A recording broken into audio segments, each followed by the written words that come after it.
लग्नासाठी मुलगा नेमका कसा बघायचा? Q&A सिरीजमधला आजचा हा दुसरा प्रश्न आहे की लग्न करताना मुलगा कशा प्रकारे निवडायचा किंवा ठरवायचा. आता मी तर लव्ह मॅरेज केलं आहे, त्यामुळे माझे जे सगळे निकष होते ना ते एकदम वेगळे होते.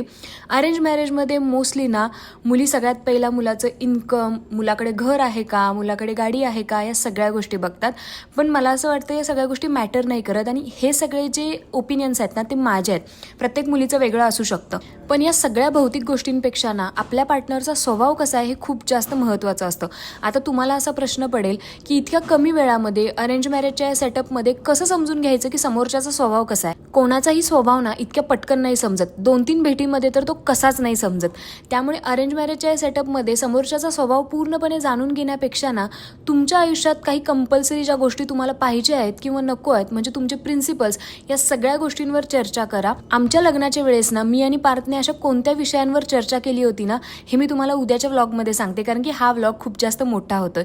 हा व्लॉग कसा वाटला कमेंटमध्ये नक्की सांगा. भेटू पुढच्या व्लॉगमध्ये. Bye bye.